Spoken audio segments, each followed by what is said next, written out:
The parking lot behind Mike's Gas and Go was empty except for a rusted Ford Taurus and a low-slung cruiser bearing the emblem of the Riverstone Sheriff's Department. Morning fog clung to the pavement like regret. From inside the store came the faint murmur of local radio and the rattle of a refrigerator restocking itself. Peggy Thompson stepped out of her car, the driver's door creaking the way it always had. Her back was stiff, her hands deliberate. 90 years behind her and every one of them carved into the way she moved. She wore a simple gray windbreaker over a button-up shirt, slacks pressed the night before. A Vietnam veteran license plate marked the car's rear bumper, just below a faded sticker that read, "Dust off, we leave no one behind." She was halfway through filling her tank when she heard it, the growl of engines swelling like a storm. At first one, then a dozen, then more. Shadows crept in with the chrome. The bikes came fast and loud, surrounding the lot like wolves. Leather vests marked with red insignia, snake motifs, and the unmistakable name, Shadow Vipers. Their leader, a thick-set man called Havoc, dismounted and strutted toward her with the confidence of someone too young to know restraint. "Well, look who's out for her morning shuffle," he grinned, voice slick with condescension. Peggy didn't flinch. She returned the nozzle to the pump and met his eyes. "Just topping off," she said. Havoc's gaze dropped to her plate. "Vietnam, huh? What did you do, patch uniforms?" Laughter broke out behind him. Peggy didn't answer. She opened her door. That's when one of them slammed it shut. She turned slowly, eyes clear. "Son," she said, her voice low but razor sharp, "take your hand off my car."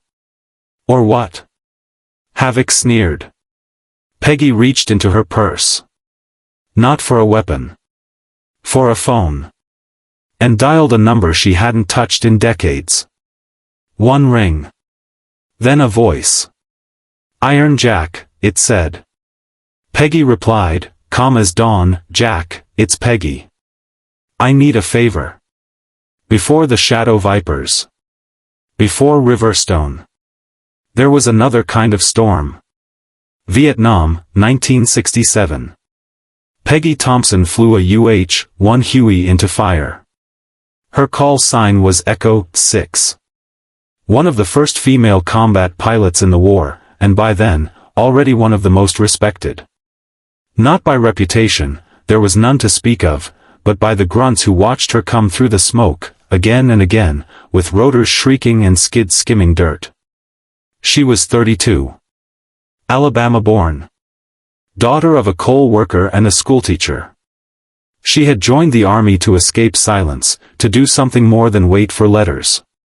She became a pilot through grit. Through nights at the controls, hands blistered, stomach hollowed by doubt, but never stopping. Never asking for permission to be there. That year, near Key San, Peggy flew into a clearing barely large enough to land a cot. An infantry squad was pinned, radio barely functioning. The brass said wait. Said too risky. She said nothing, just lowered altitude and banked east. Her co-pilot had muttered, "They'll kill us." "We're already ghosts," she said. She set the Huey down in smoke and red mud. Shells landed within meters. She held her breath, counting the seconds. Then the Marines came, hobbling, dragging one another. A radioman fell hard just feet from the chopper. Peggy didn't wait. She got out. Ran through fire. Hauled him in herself. A young lieutenant covered her with his body until they lifted. She didn't learn his name until days later. Jack Morrison. He would become Iron Jack. They crossed paths once more before she rotated home. He found her near a mess tent, handed her a Polaroid snapped mid-flight. Her hands on the stick. His men barely visible behind her. He said, "If you hadn't come." She stopped him. "You don't owe me." "I do," he said. "And I remember." Peggy came back to a country that didn't. She landed in Oakland in '72 wearing her flight suit. No one met her. No parade. No handshakes. A man in a business coat spat at her boots and called her a butcher. She never forgot that. She didn't marry right away. She didn't want to. Not until Grace. Grace was a librarian with tired eyes and beautiful silence. They met at a VA literacy program in 1978. Grace handed her a book. You ever read Auden? Peggy said, I flew in combat, not poetry class. But she read it anyway. Quietly. In full. That night. They married in a small cabin in Virginia. 2 friends witnessed it. It was unofficial, but everything that mattered was spoken. They bought a home together in Riverstone in 1984, before the town had sidewalks. A porch swing. A dog named Oatmeal. Grace passed in 2009. Pancreatic cancer. Fast and cruel. Peggy held her hand the entire time. Told her stories. About the war. The missions.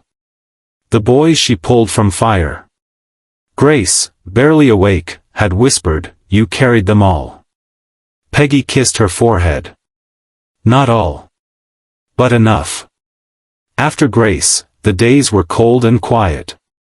Peggy went to VA meetings. Not to talk. To sit. To be around the sound of people who remembered. One day, a man limped into the group. Older. Gray. But sharp. Jack Morrison, he said. She blinked. Then nodded. They didn't hug. Didn't need to. They drank coffee in silence. Shared one story, maybe 2. Jack had gone on to lead the 101st, then to build the Veterans Guard, a motorcycle group of vets who kept each other alive in a country that too often forgot them. He gave her his number. If you ever need anything, Peg. Anything at all. Call me. Years passed. The Shadow Vipers arrived in Riverstone slow. 1 bike, then a few. They started with noise. Then intimidation. Then worse. Peggy watched it unfold from the corner booth at Gracie's diner. She saw a vet in a wheelchair get jeered. Saw the gas station kid get pushed for asking for ID. Saw a high schooler cry when his grandfather's flag patch was mocked. She didn't say anything. Yet. Until that morning. She was filling her tank. Engine off. Breathing fog. When they came.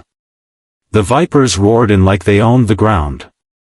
10, then 15 bikes. All chrome and menace. She didn't blink. She'd heard mortars closer. She just kept pumping gas. Havoc, the leader, swaggered toward her. Vietnam, huh? He sneered, eyeing her plate. What did you do? Pour coffee? She didn't flinch. Flew Hueys, she said. He snorted. Sure you did. Another laughed. You know, Havoc, I think the old girl's lying. She finished pumping. Reached for her car door. Then a hand slammed it shut. The sound echoed like a shot. She turned. Young man, she said evenly. Move your hand. He leaned in. Make me. Her hand went to her purse. Calm. Deliberate.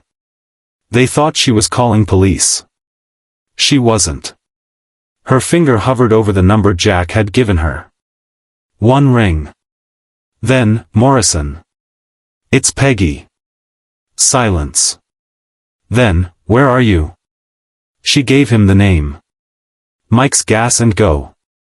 They're blocking me in. How many? Too many for local cops. He didn't ask more. Sit tight, he said. I'm coming. And then, I'll bring the boys. The police never came. Not that morning. Not that week. Peggy returned home under quiet escort, 3 members of the Veterans Guard peeled off from Iron Jack's unit to follow her to her driveway. They parked outside all night, engine idling in turns. But the town's official protectors, the sheriff, the deputies, remained silent. Absent. She heard later they'd been unavailable. Budget cuts, short staffing, jurisdictional confusion. She'd heard it all before. In the days that followed, the Shadow Vipers didn't retreat. They adapted. Quieter, more controlled. But they stayed. Occupied the town like a low-grade infection, just painful enough to remind you what powerlessness felt like. Mike's Gas and Go reopened under new hours. Fewer shifts. Jimmy never came back. At Gracie's diner, the cook installed a silent alarm behind the register. The waitress with the nervous laugh started wearing sunglasses indoors, trying to hide a black eye no one asked about. Peggy took her coffee black, as always, and paid in cash. When she walked to the VA center that Friday, she passed a storefront with broken glass. A bakery shuttered with cardboard over its windows. Spray-painted words, "Leave it alone." No one cleaned it up. The Shadow Vipers sat in broad daylight now, on benches outside the post office, on curbs beside the grocery. Their vests declared who they were. Nobody challenged them. Not even city council, who passed an ordinance allowing informal community patrols the week after Peggy's confrontation. The language was vague. The effect was clear. They were legitimized. No charges. No inquiries. No press. Riverstone wasn't under siege. That would have implied resistance. It was under slow surrender. Peggy kept a notebook by her recliner now. She logged every incident, every shove, every insult. When her neighbor's fence was burned down overnight. When the flag in front of the community center was lowered halfway and left to hang for days, unnoticed. She wrote it all down. Jack called on the 3rd day. "How bad is it?" She paused, staring out her window. "They've settled in." He said, "We're ready." "Not yet." "Why?" "They want us angry," she said. "We wait.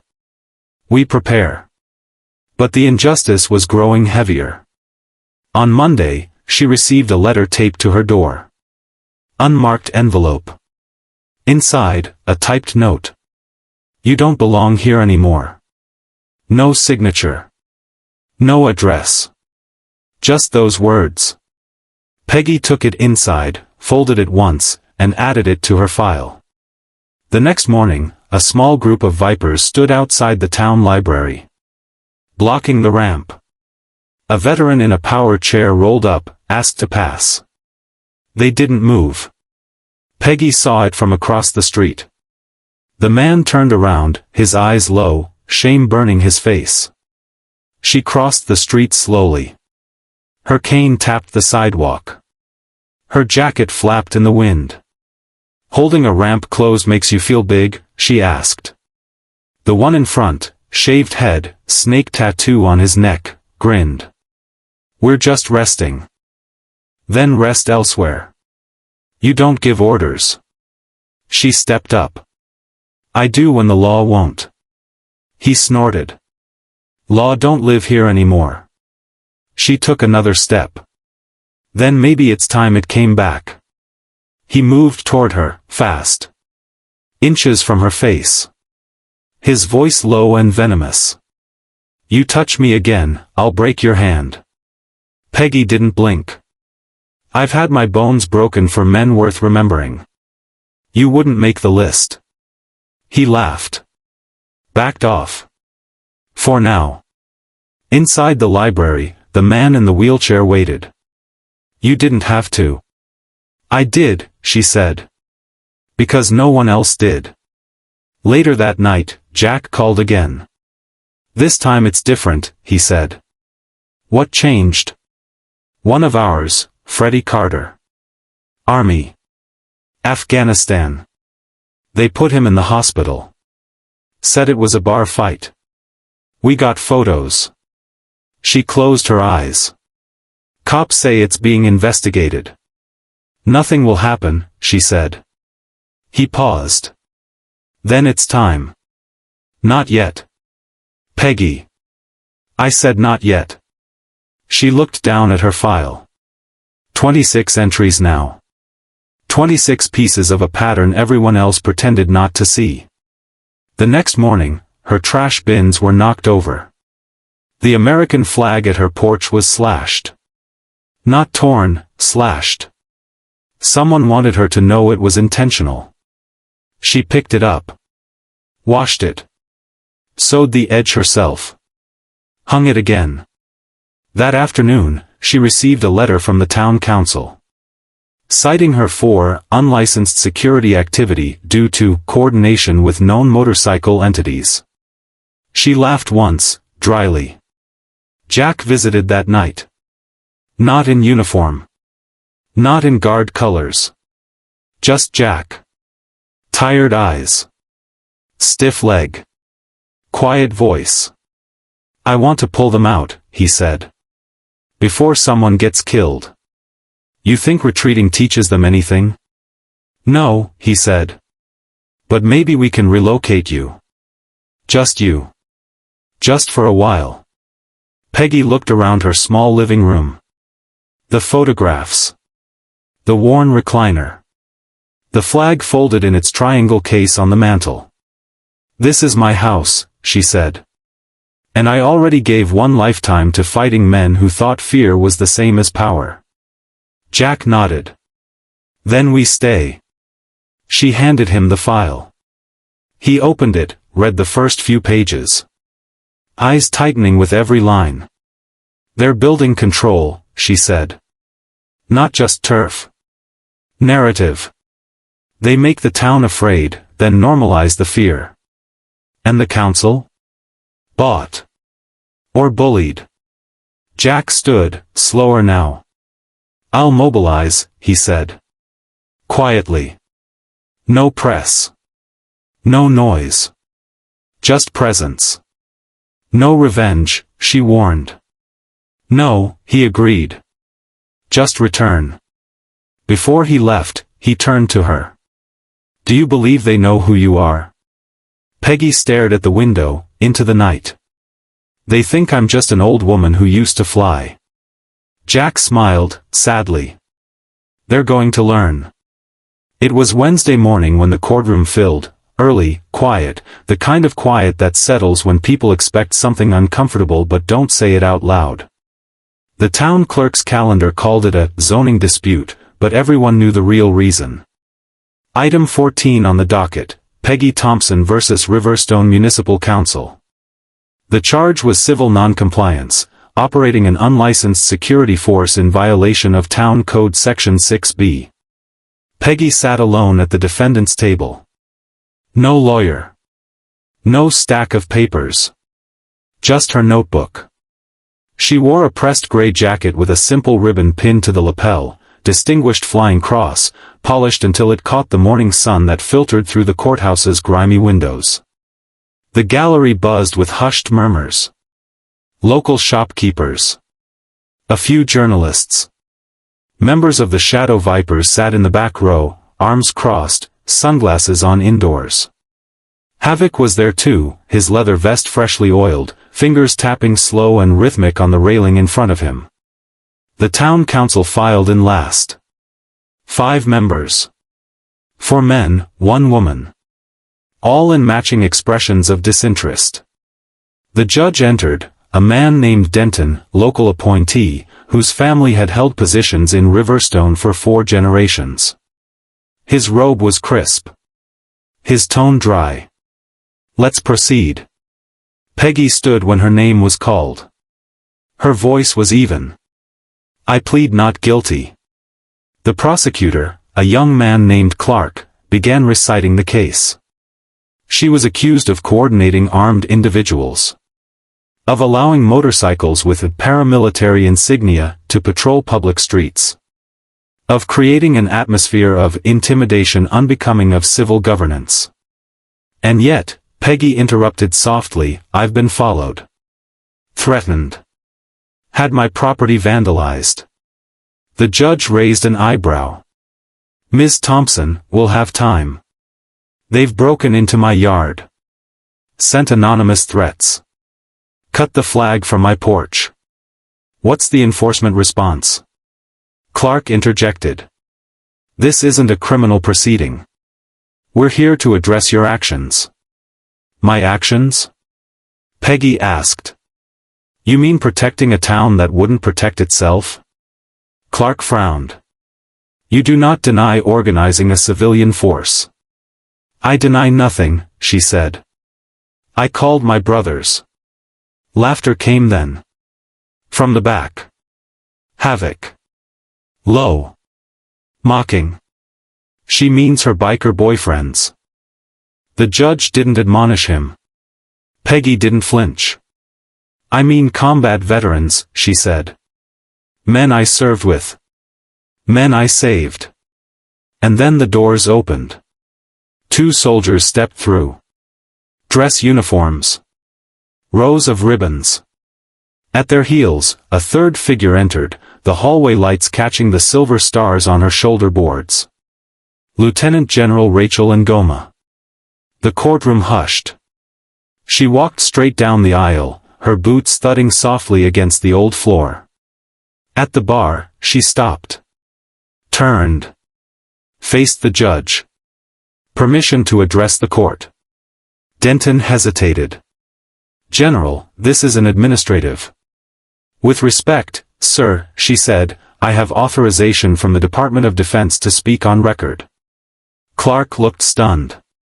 This isn't a federal matter. Ngoma set a folder on the clerk's desk.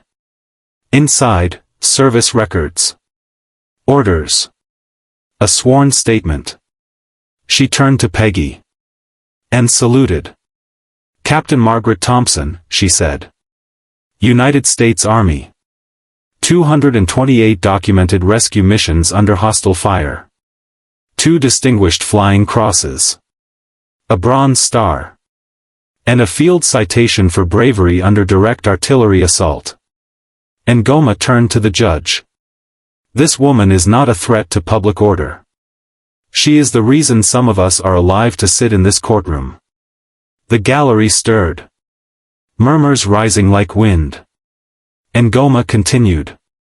She called no militia. She made no threat. She requested protection when local authorities refused to act. What followed was not a show of force. It was an act of remembrance. Of honor. Of resolve. Clark tried to object again. The general ignored him. She opened the folder. There is more. A documented delay in VA compensation. A denial of veteran housing support. An unresolved claim related to combat disability. This court accuses her of operating outside procedure. But this town has operated outside duty for years. Ngoma's voice never rose. But every word landed with weight. This is not about zoning. She pointed to the back, where the vipers sat smug and relaxed. This is about fear. About complicity. About what happens when a town chooses silence over action. Judge Denton shifted in his seat. Ngoma closed the folder. Captain Thompson requested help. I gave it. Not as a favor. As a correction. She stepped back. Said nothing more. Peggy stood. Looked straight at Denton. If you want to find me, she said, do it. I can't pay it. But I won't apologize for surviving one war just to sit quietly through another. Silence fell. And then, from the gallery, slowly, deliberately, one man stood. Then another. And another. Members of the Veterans Guard, dressed in civilian clothes, each with service patches barely visible. Silent. Saluting. Then came applause. Soft, then rising. Not everyone clapped. But enough did. Judge Denton glanced down. cleared his throat. His voice was quieter now. This court will recess to review. He stood. Left the bench. Clark followed, pale. Ngoma turned to Peggy.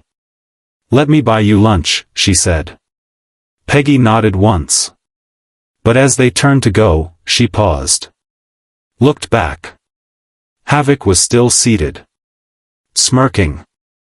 She met his eyes. And smiled. Just barely. He blinked. For the first time since she'd seen him, he looked unsure. By the end of the week, the letter arrived. Official VA stationery. A header that hadn't changed in 50 years. It read like apology but felt like revelation. The delay in Peggy Thompson's veteran benefits had stemmed from a clerical error, an ID number misfiled decades earlier under a deceased serviceman. No one caught it. No one looked. She'd disappeared on paper, and so, in every way that mattered, she'd been forgotten. Now, she was re-entered into the system. A retroactive pension. Health benefits restored. Full acknowledgement of her distinguished Flying Cross, Bronze Star, and combat flight hours. A notation that read, "Corrected for service record integrity." Peggy read it twice. Then folded it once and placed it in the drawer beside her bed. That same afternoon, Jack Morrison knocked on her door with coffee in one hand and a news clipping in the other. "You're on the front page," he said. "I didn't ask to be." "I know," he replied. "But you earned it anyway." The article had her name spelled right. For once. A photo from the courtroom, her standing straight beside General Ngoma. Saluting. Unsmiling. By Monday, the mayor called. He arrived in a town car, carrying a proclamation and a small wooden plaque. Behind him, a photographer and 2 aides. "We'd like to honor you formally," he said, shifting his weight between feet.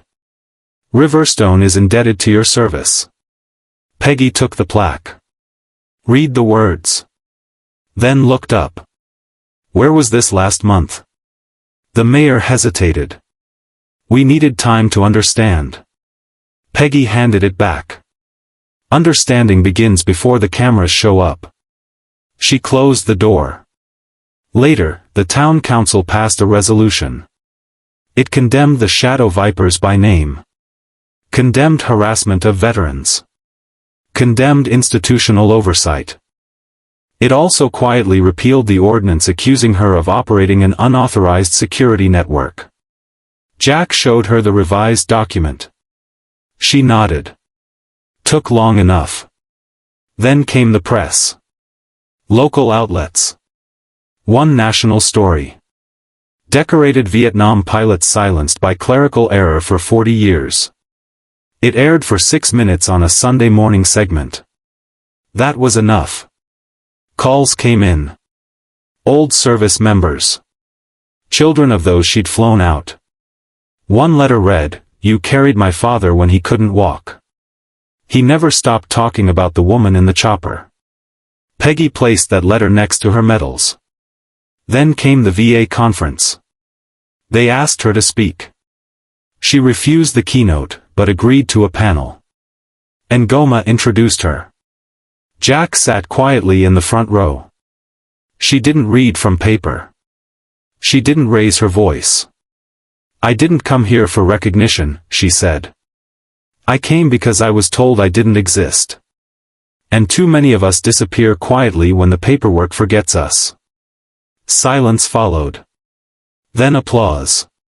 After the conference, the VA launched a pilot program, focused on record recovery for veterans over 75. Especially women. Especially those who had served before the full digitization of files. They named it Operation Still Standing. Peggy's case became the lead example. One line stood out in every caseworker training. Her silence wasn't absence. It was endurance. Meanwhile, the Shadow Vipers receded. No showdowns. No arrests. But their numbers thinned. Havoc stopped appearing in public. Their clubhouse shutters closed. A "for lease" sign was posted by the month's end. The town didn't cheer.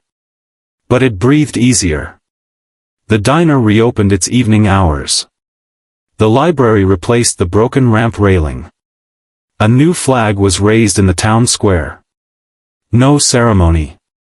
Just a steady lift in the wind. Peggy didn't speak much about it. But she started walking more. At the grocery store, an employee offered to carry her bags. At the VA center, veterans she hadn't seen in years came to sit beside her, without words. Just presence. Jack visited often. Got another letter, she told him one morning, sipping coffee on her porch. Good one? Not bad, she said. Secretary of Veterans Affairs. Signed in ink. What did it say? That I was seen. Finally. Jack nodded. You always were. She leaned back. Watched a neighbor's kid ride a bike past the hedges. The wheels clattered over sidewalk cracks, but the kid didn't fall. Feels like the town's waking up, Jack said. Maybe, she replied. Or maybe we just reminded it how. He looked at her then. Not with pity, not with awe. Just with a kind of tired gratitude. The kind you give someone who stood when others sat. The sun dipped below the tree line. Peggy set her coffee down. Let's get ready, she said. For what? For whatever comes next. The new VA wing opened without ceremony. No ribbon, no podium, no fanfare. Just a modest sign beside the entrance, Margaret Thompson Veterans Resource Annex below that, a second line in smaller print, Operation Still Standing, Case 1. Inside, the rooms were quiet. A single row of desks. Filing cabinets. A printer that still jammed on page 4. But the walls bore stories.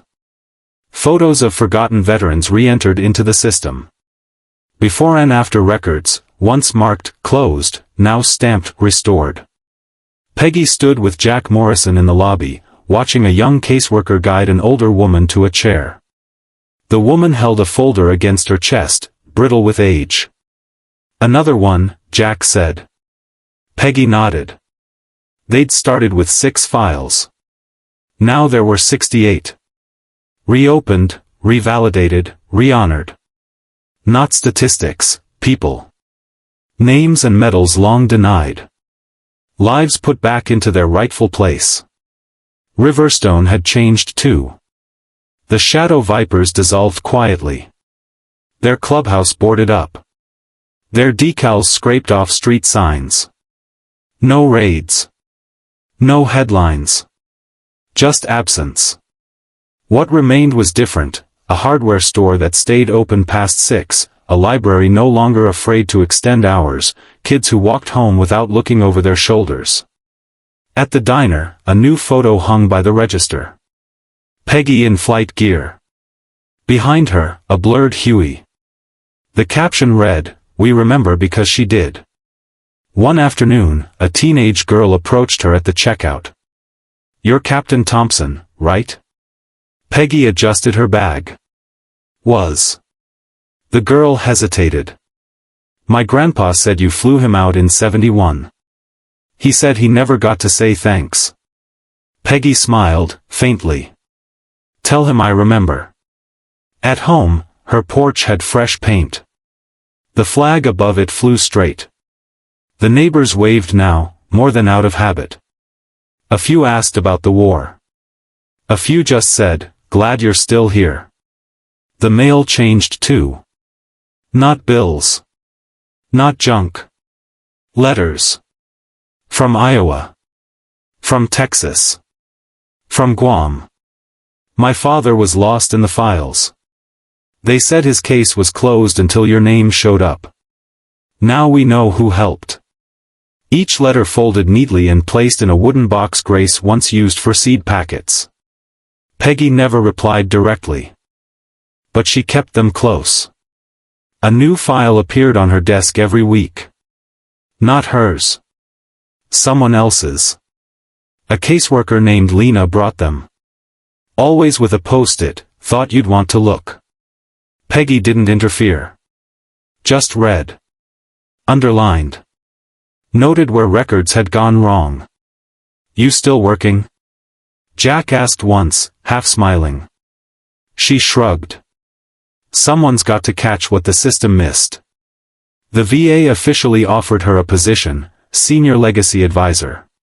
Part-time. Symbolic. She declined the paycheck. But she sent back edits. Ngoma checked in once a month. Her calls were short, efficient. We passed phase 2. More funding. More names found. Peggy didn't ask how many. The number wasn't the point. One morning, a small ceremony was held at the town green. A group of ROTC students raised a new flag. It caught the breeze just as the sun crested the trees. Peggy watched from a bench. A boy in uniform stood beside her. Nervous. 15 maybe. My brother's in the army, he said. He said what you did matters. Peggy looked at him, then at the flag. It only matters if you remember. That evening, she opened a letter from Nebraska. A veteran had been found. Sleeping in a truck since 2006. His record had been closed due to a misspelled last name. They fixed it using her audit method. He'd been placed in housing that week. The caseworker wrote. He asked who made this happen. I said a woman named Peggy. He said to tell you he's still here, thanks to you. She folded the letter and set it beside Grace's photo. Later, Jack brought coffee. They sat on the porch. You here? He asked. They're digitizing everything now. Naming the system after you. She raised an eyebrow. What system? Legacy Recovery Protocol. Thompson Index. She chuckled, dry. Bit much. Jack grinned. So was disappearing you for 40 years. They sat in silence after that. The breeze moved through the trees. A bird landed on the porch rail. Peggy watched it go.